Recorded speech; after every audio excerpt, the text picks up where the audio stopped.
어둠은 언제나 진실을 삼키고 남은 것은 상처뿐이었다. 불길 속에서 시작된 비극은 아직 끝나지 않았다. 오늘 밤 놈들이 움직인다. 회장님, 이미 늦었습니다. 교단의 사람들이 저택 안까지 들어왔습니다. 끝까지 막아라. 우리 가문이 무엇을 지켜왔는지 그들이 알게 두지 마라. 하지만 불길은 순식간에 저택을 삼켰고 어린 소년의 삶을 바꾸었다. 아버지, 어머니, 현우야, 절대 뒤돌아보지 마라. 희생은 선택이 아니라 운명이다. 반대. 그날 이후 소년은 모든 것을 잃었다. 그러나 기억은 꺼지지 않았다. 아직도 귀에 맴도는 그 목소리 반드시 찾아내겠다. 20년이 흘렀다. 소년은 재벌가의 후계자가 되었지만 내면의 불길은 꺼지지 않았다. 오늘 회의 안건은 뭐지? 부회장님, 이사회에서 신사업 투자안에 대한 반대가 심합니다. 또 그들의 장난이군. 돈으로 세상을 지배한다고 착각하는 늙은이들. 현우 부회장, 연구소 투자는 터무니없습니다. 그건 단순한 투자가 아니라 그룹의 미래를 지키기 위한 길이다. 당신의 아버지가 왜 실패했는지 잊었습니까? 무모한 도전은 곧 파멸입니다. 그 아버지의 실패라 당신들이 꾸미는 물을 이제 와서 합리화하지 마십시오. 회의실은 술렁였고 그림자 같은 기운이 그의 주변을 감쌌다. 교단의 손길이 곳곳에 스며 있었다. 혼잣말 언제까지 그들의 그림자 속에 갇혀 있어야 하지. 그러던 어느 날 그의 앞에 한 여인이 나타났다. 총을 내리세요. 난 적이 아니에요.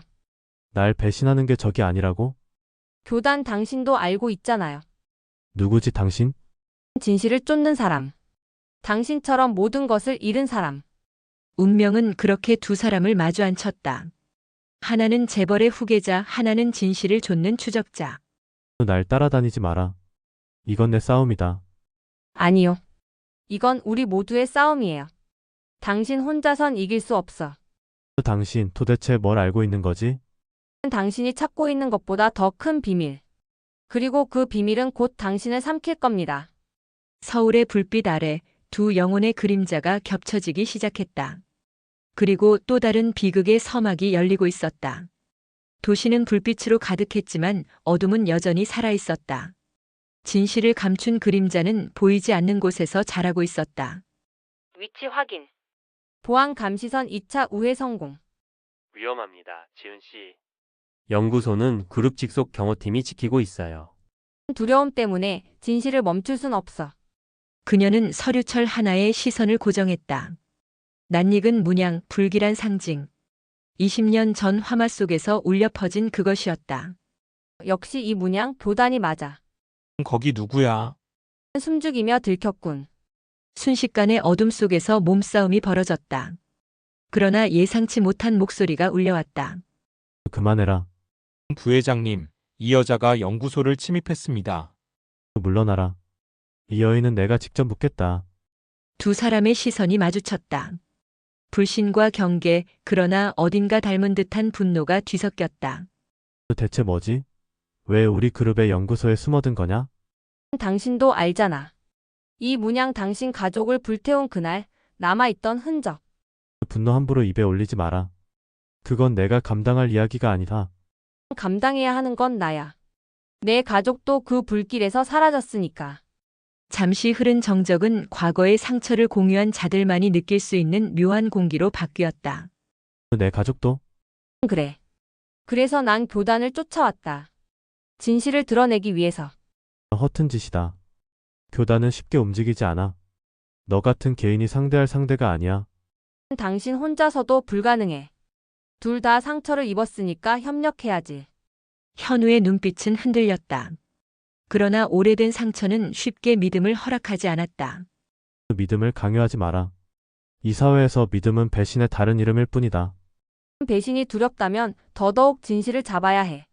그렇지 않으면 그날의 비극이 또다시 반복될 거야. 말이 끝나자마자 연구소 깊은 곳에서 진동이 울렸다. 숨겨진 금고가 열리며 어두운 장막 같은 소리가 흘러나왔다. 이건 교단의 의식 자료야. 살아있던 거야. 종교적 광기와 피의 흔적이 기록된 자료들. 현우는 숨을 삼켰다. 그날 밤의 불길, 아버지의 절규, 복면 인물의 웃음소리가 되살아났다. 놈들이 아직도 이 땅에 남아 있었다니. 이제 믿을 수 있겠어? 이건 단순한 음모가 아니야. 거대한 조직이야. 그러나 그 순간 경고음이 울렸다. 연구소 보안 시스템이 재가동되며 철문이 닫히기 시작했다. 나를 따라와. 이대로면 둘 다 잡힌다. 난 도망치지 않아. 진실을 끝까지 붙들 거야. 죽고 싶지 않으면 지금은 날 믿어라. 두 사람은 어둠 속을 달렸다. 경호원의 발소리, 경고등의 붉은 불빛이 뒤엉켜 긴박한 추격이 이어졌다. 막아라. 그들을 놓치면 큰일이다. 이게 당신이 만든 세상이야. 재벌이란 이름 아래 숨은 지옥이? 내가 만든 게 아니야. 하지만 내가 끝낼 거다. 숨가쁜 도주 끝 좁은 통로를 빠져나온 그들은 차가운 밤 공기 속에 멈춰섰다. 이제 어떻게 할 거지? 여길 벗어난다고 끝나는 게 아니야. 끝내야지. 더 이상 숨지 않겠다. 그럼 나와 손잡을 거야. 아직은 아니다. 하지만 필요하다면 언젠가는. 그들의 그림자가 어둠 속에서 흔들렸다. 불신과 두려움, 그러나 공통된 분노가 하나의 불씨가 되고 있었다. 도시는 여전히 화려했지만 그 이면에는 보이지 않는 균열이 스며들고 있었다. 강현우는 재벌가의 부회장으로서 이 사회의 압박을 견뎌야 했고 장지은은 추적자로서 점점 더 깊은 어둠 속으로 들어가고 있었다. 강 부회장, 최근 연구소 보안 사고에 대해 설명해 주시죠. 일시적인 내부 결함일 뿐입니다. 이미 처리했습니다.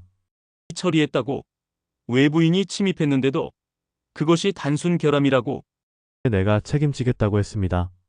더 이상 확대 해석할 필요는 없습니다. 하지만 침입자는 교단과 연관이 있다는 소문이 있습니다. 당신이 뭔가 숨기고 있는 건 아닌가요? 분노 억누르며 헛소문입니다. 교단은 과거의 유물일 뿐입니다. 그러나 그의 손끝은 떨리고 있었다. 교단은 결코 유물이 아니었다. 어젯밤 지은과 함께 본 금고의 자료가 그의 기억 속에서 불길처럼 타올랐다. 회의가 끝났나 보네. 표정이 전부 말해주고 있어. 도청하지 마라.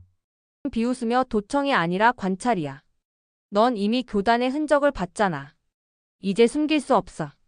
너는 이해하지 못해. 이 사회는 짐승들이야. 교단보다 더 위험할 수도 있다. 그렇다면 더더욱 우리가 손잡아야겠지. 네가 거짓으로 막아내면 교단은 그 틈을 파고들어. 두 사람 사이에는 여전히 불신이 가득했지만 그 같은 적을 마주한 자들의 눈빛에는 미묘한 공감이 피어나고 있었다. 불길 속에서 태어난 아이들, 이제 시간이 다가온다. 재벌의 피와 우리의 신념이 하나가 될 때 세상은 무릎 꿇을 것이다. 영광이여, 빛이여, 우리의 시대가 도래한다. 그 순간 교단의 의식은 단순한 망상이 아니었다. 거대한 자본과 권력이 결합한 실체였다. 현우, 교단이 움직이고 있어. 오늘 밤 그룹 계열사 중 한 곳에서 의식을 연다는 정보를 입수했어. 그건 우리 가족이 세운 건물이다. 이제 믿겠어? 내 혈통, 내 가문이 교단과 얽혀 있다는 사실을. 그런 말을 함부로 하지 마라. 내 아버지는 그런 자가 아니야. 아니, 맞아. 아버지는 피해자였겠지. 하지만 내 가문은 교단의 숙주였어. 그래서 불길이 일어난 거야. 현우의 눈빛은 흔들렸다. 분노와 부정, 그러나 어쩔 수 없는 직감이 그를 옥죄었다. 강 부회장, 이번에 계열사 건물에서 열리는 기부 행사는 반드시 성공시켜야 합니다. 언론이 지켜보고 있습니다. 알겠습니다. 혹시 교단이 엮여 있다는 소문, 그게 사실이라면? 단호히 절대 그런 일은 없습니다. 거짓이었다. 그는 이미 진실을 알고 있었다. 하지만 지금 그는 진실을 말할 수 없었다. 맞지? 이 사회는 이미 의심하고 있어. 내가 아무리 숨겨도 결국 들통나. 너와 손을 잡으면 난 이 사회와 교단 모두에게 적이 된다. 이미 적이야. 선택할 수 있는 길은 없어. 이제는 싸우는 것뿐이야. 좋다. 하지만 조건이 있다. 내가 이끄는 방식대로 움직여야 한다. 협력이라면서 조건부터 내세요? 그래야 살아남지. 마침내 두 사람은 손을 맞잡았다. 불신과 경계 속에서도 공통의 적이 그들을 하나로 묶고 있었다. 준비는 끝났습니다. 그분이 오실 겁니다. 오늘 밤 피와 재벌의 권세가 하나가 된다. 새로운 시대가 열린다. 그리고 어둠 속에서 두 개의 그림자가 나타났다. 장지은과 강현우. 서로의 등을 맡기지는 않았지만 같은 적을 향해 걸어가고 있었다. 밤은 깊었고 도시는 네온빛으로 잠들지 않았다. 그러나 그룹 계열사 건물 옥상에서 진행된 의식은 그 화려한 불빛조차 집어삼킬 듯 어두웠다. 오늘 우리는 재벌의 심장과 교단의 피를 하나로 잇는다. 이 시대는 우리를 위해 무너지고 다시 세워질 것이다. 빛이요. 흑의 옷을 입은 신도들의 외침이 옥상을 가득 메웠다. 손에는 검은 초, 바닥에는 붉은 문양이 그려져 있었다. 그것은 단순한 미신이 아니었다. 수십 년간 이어져 온 비밀 계약의 증거였다. 봐, 내가 말했잖아. 네 가문이 이들과 얽혀 있다고. 아버지가 왜 죽었는지 이제 알 것도 같다. 지금이라도 늦지 않았어. 저 문양을 파괴해야 해. 그렇지 않으면 그들의 의식이 완성돼. 함부로 뛰어들면 넌 죽는다. 이건 단순한 신앙이 아니라 권력의 결속이다. 현우의 눈빛은 분노와 절망으로 뒤섞여 있었다. 그러나 그의 안에서 무언가 무너지고 있었다. 이제 재벌의 피를 바치겠다. 신도들이 제단을 가리키자 납치된 듯 보이는 인물이 끌려 나온다. 얼굴이 가려져 있다. 저 사람 누구야? 우리 집안 사람이다. 이사회의 한 명. 뭐라고? 내 가문이 직접 제물로 쓰이고 있다는 거야? 아니, 이건 협력이다. 스스로 제물이 되어 충성을 증명하는 거다. 그의 목소리는 떨렸고 장지은의 눈빛은 날카롭게 흔들렸다. 교단과 재벌의 유착은 생각보다 훨씬 깊고 잔혹했다. 교단이 의식을 시작하려는 순간 지은아, 준비해. 내가 앞장설 테니 넌 문양을 지워. 네가 앞장선다고? 넌 지금까지 날 막던 사람이었잖아. 막는 것과 지키는 건 다르다. 내 가족이라도 이대로 두진 않겠다. 좋아. 드디어 네가 제대로 서는구나. 두 사람이 돌진 신도들과 격돌. 재벌의 피가 우리를 거스른단 말이냐? 칼날과 주먹이 뒤엉키는 혼란 속에서 장지은은 제단의 붉은 문양을 지우려 했다. 그러나 신도들이 몰려들었다. 시간이 필요해. 버텨. 말하지 않아도 알겠다. 현우는 수적으로 불리했지만 재벌 가문의 권력 아래 숨겨져 있던 그의 싸움 실력은 놀라웠다. 그는 결코 단순한 경영자가 아니었다. 어리석은 자식. 내 아버지도 우리 앞에 무릎 꿇었다. 너 또한 피를 거스를 수 없다. 그건 거짓이다. 내 아버지는 너희에게 무릎 꿇은 게 아니라 저항하다 쓰러진 거다. 현우, 지금이야. 문양이 거의 사라져가고 있어. 붉은 문양이 점점 흐려지자 교단 신도들의 외침이 절규로 바뀌었다. 멈춰라. 멈추지 않으면 모두 파멸한다. 파멸하는 건 너희다. 붉은 문양이 완전히 깨지고 옥상은 큰 폭발 같은 진동과 함께 흔들린다. 숨을 몰아쉬며 끝났어. 아니다. 이건 시작일 뿐이다. 그 순간 교단 지도자의 웃음소리가 밤하늘을 찢었다. 흐흐흐 멍청한 것들. 문양은 수많은 곳에 있다. 너희가 하나를 부쉈다고 해서 불길이 꺼질 것 같으냐? 또 다른 장소가 있다는 거야? 재벌의 심장, 그룹의 중심부에. 그곳에서 우리의 진짜 의식이 시작된다. 지은과 현우는 서로를 바라봤다. 이제는 물러설 수 없었다. 처음의 불신은 사라지고 같은 길을 걸을 수밖에 없는 동지가 되어 있었다. 네가 원하든 원치 않든 우린 함께 가야 해. 그래. 내 가문을 내가 끝내겠다. 그들의 결의가 밤하늘에 울려 퍼졌다. 교단과 재벌, 두 거대한 힘을 무너뜨리기 위한 싸움이 이제 막 시작된 것이다.